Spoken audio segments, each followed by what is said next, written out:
अस्सलाम वालेकुम।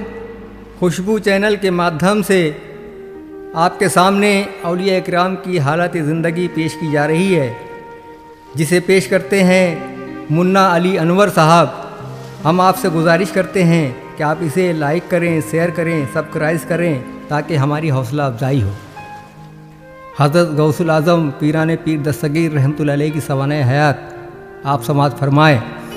हज़रत गौसुल आज़म हज़रत शेख अब्दुल कादर जिलानी रहमतुल्लाह अलैह का अज़ीम कारनामा बादशाह मशायख, शेख तरीक़त, इमाम शरीयत सैयद मोहिउद्दीन अब्दुल कादर जिलानी रहमतुल्लाह अलैह औलियाए आलम के सरदार और वो मुक़द्दस बुज़ुर्ग हस्ती हैं कि जिन्होंने सैयदुल अंबिया सल्लल्लाहु अलैहि वसल्लम की शरीयत को ज़िंदा और रोशन करके आपकी मोहब्बत का पूरा हक़ अदा कर दिया।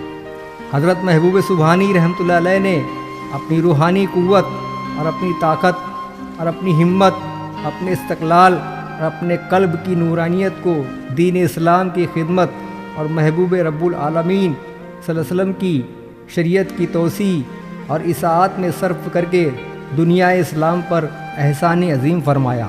आपने रात और दिन बेदारी में गुजार कर अपने इरशादात फ़यूज़ से इंसानी क़ुलूब के अंधेरों को रोशन बनाया। आपकी तसानीफ़ मलफूज़ात यानी किताब और अहकामात के मुताले से क़ल्ब व नज़र को जो लज्जत और सुरूर हासिल होता है, ज़बान और कलम में उनके बयान की ताकत नहीं।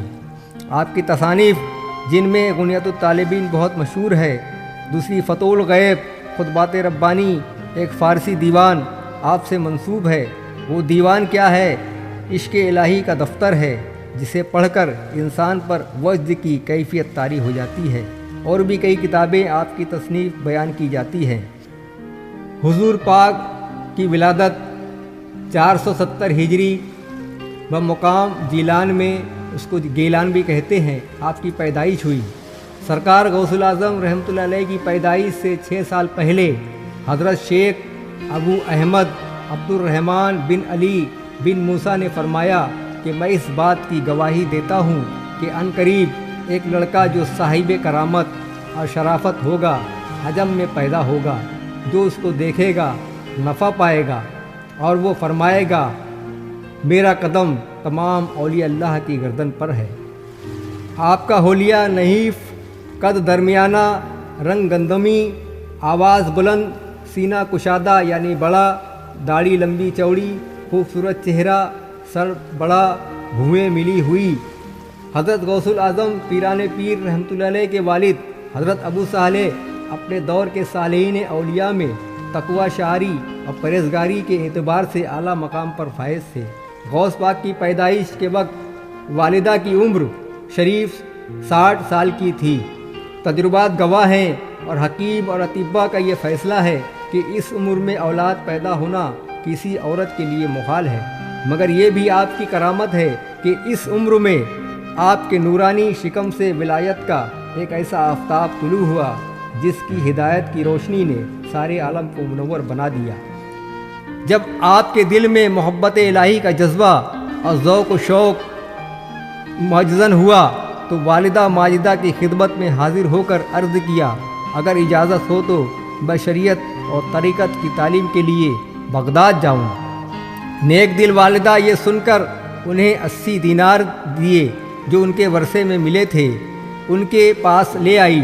आपने इसमें से 40 दीनार अपने भाई के लिए छोड़ दिए और बाकी 40 दीनार आपकी वालिदा ने बगल के नीचे गुदड़ी में सी दिए और दुआ देते हुए कहा, ए अब्दुल कादर, मैं तुझे नसीहत करती हूँ कि हमेशा सच बोलना और कभी झूठ बात मुँह से न बोलना।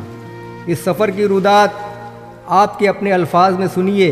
फरमाते हैं कि जब काफ़िला हमदान से आगे बढ़ा तो अचानक डाकू हम पर टूट पड़े। उन्होंने सब माल व असबाब लूट लिया, मगर मुझे कुछ न कहा। थोड़ी देर बाद एक डाकू मेरे पास आया। अब पूछा, तेरे पास क्या है? मैंने सच सच बता दिया कि मेरे पास 40 दीनार हैं। वो उसे हंसी समझकर चला गया। इसके बाद एक और डाकू आया, उसने भी यही सवाल किया। मैंने उसे भी सच सच बता दिया, मगर वो भी उसे मजाक समझकर चला गया। इन दोनों ने अपने सरदार से जाकर ये वाक़या बयान किया। سردار نے انہیں میرے پاس بھیجا اور وہ مجھے سردار کے پاس لے گئے۔ یہ لوگ ایک ٹیلے پر بیٹھے مال تقسیم کر رہے تھے۔ سردار نے مجھے دیکھتے ہی پوچھا، سچ بتا تیرے پاس کیا ہے؟ میں نے کہا 40 دینار ہیں۔ اس نے کہا کہاں ہیں؟ میں نے بغل کے نیچے گدڑی میں سلے ہیں۔ اس نے گدڑی کو ادھیڑ کر دیکھا تو 40 دینار نکلے۔ سردار حیران ہو کر پوچھا، اے لڑکے تم جانتے ہو کہ ہم ڈاکو ہیں اور جو مال ملتا ہے ہم اسے لوٹ لیتے ہیں، پھر تم نے ہمارے خوف سے اس بھید کو چھپا کر کیوں نہ رکھا؟ میں نے جواب دیا کہ میری والدہ نے روانہ ہوتے وقت مجھے نصیحت کی تھی کہ ہمیشہ سچ بولنا، پھر میں والدہ کی نصیحت کو چھوڑ کر 40 دینار کے لیے کیوں جھوٹ بولتا؟ یہ سن کر سردار اس قدر متاثر ہوا کہ آنکھوں میں آنسو آ گئے، حیرت بھری آنکھ کھینچی اور کہا، افسوس تم نے تو اپنی ماں کا عہد نہیں توڑا اور میں اتنی مدت سے اپنے اللہ کا عہد توڑ رہا ہوں۔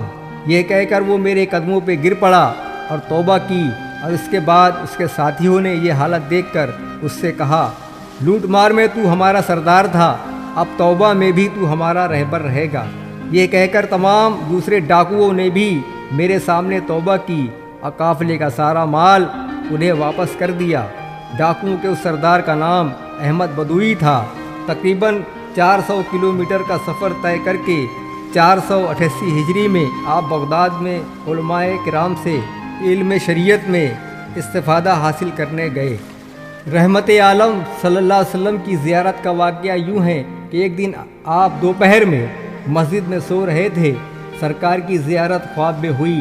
رحمت عالم صلی اللہ علیہ وسلم نے فرمایا، میرے بیٹے تم لوگوں کو وعظ و نصیحت کیا کرو۔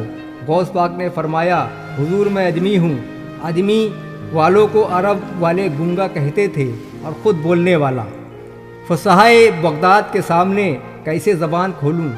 رحمت عالم صلی اللہ علیہ وسلم نے فرمایا، منہ کھولو۔ غوث پاک نے منہ کھولا تو حضور نے اپنا لعاب دہن 7 بار حضرت غوث پاک رحمۃ اللہ علیہ کے منہ میں گرایا اور پھر ارشاد فرمایا، اٹھو قوم کو وعظ و نصیحت کرو اور حکمت کے ساتھ لوگوں کو خدا کے راستے کی طرف بلاؤ۔ حضرت غوث پاک رحمۃ اللہ علیہ فوراً بیدار ہوئے اور بے حد مسرور تھے۔ نماز ظہر ادا کی۔ نماز کے بعد ایک بڑی جماعت غوث پاک کے پاس آئی اور آپ نے انہیں وعظ و نصیحت کی۔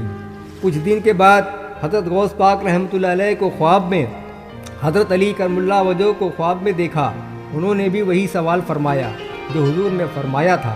پھر وہی جواب ملنے پر 6 مرتبہ اپنا لعاب دہن ان کے منہ میں گرایا۔ حضرت غوث پاک رحمۃ اللہ علیہ نے باادب عرض کیا کہ 7 بار کے بجائے 6 بار ہی کیوں؟ تو حضرت علی کرم اللہ وجہہ نے فرمایا، حضور صلی اللہ علیہ وسلم کے ادب و احترام کی وجہ سے اس کے بعد آپ کے دل میں وعظ و تبلیغ کا جذبہ ٹھاٹے مارنا شروع کر دیا، تو پھر بغداد سے علم و معرفت کا سمندر بہنے لگا۔ لوگ بھٹکے ہوئے آتے اور ہدایت کے نور سے منور ہو کر چلے جاتے، چور آتے ابدال بن کر چلے جاتے۔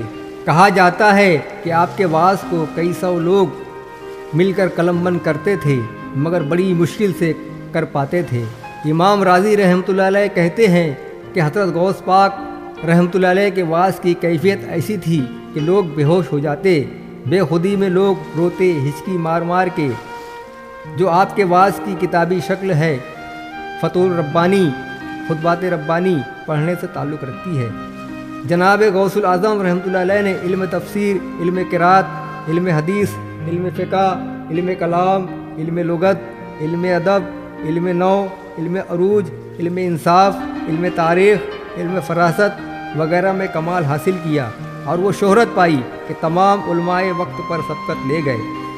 طریقت میں قدم رکھنے پر مجاہدہ اور ریاضت کی طرف رغبت ہوئی تو آبادی چھوڑ کر جنگلوں میں رہنے لگے۔ خود ہی فرماتے ہیں، ان دنوں میرے پاس رجال الغیب اور جن آتے جنہیں میں علم شریعت کی تعلیم دیا کرتا تھا۔ ایک بار فرمایا، اس عرصے میں دنیا اور اس کی خواہشات مختلف صورتوں میں مجھ پر وارد ہوئی، مگر اللہ نے مجھے اس کی طرف راغب ہونے سے بچایا۔ شیاطین مختلف ڈراؤنی صورت میں میرے پاس آتے اور مجھ سے جنگ کرتے، مگر اللہ کے فضل سے میں ہمیشہ ان پر غالب ہی رہتا۔ میں نے اپنے نفس کو طرح طرح کی ریاضتوں اور مشقتوں میں ڈالا، चुनांचे 1 साल तक गिरी पड़ी चीज़ें खाता, अब पानी ना पीता, और 1 साल गिरी पड़ी चीज़ें ना खाता, अब पानी पीता, 1 साल ना खाता, ना पीता, ना सोता। आप फरमाते हैं कि हर साल के शुरू में कोई शख्स मुझे सौंफ का एक झुब्बा ला देता और सिर्फ वही पहन लिया करता। लोग मुझे दीवाना कहते हैं, जंगलों और बियाबानों में निकल जाता, बरहना बदन कांटों पर लौटता, शोर करता, तमाम बदन से खून जारी हो जाता। लोग मेरी मरहम पट्टी करते मगर मेरी हालत और ख़राब हो जाती, यहाँ तक कि मुर्दे की तरह पड़ा रहता।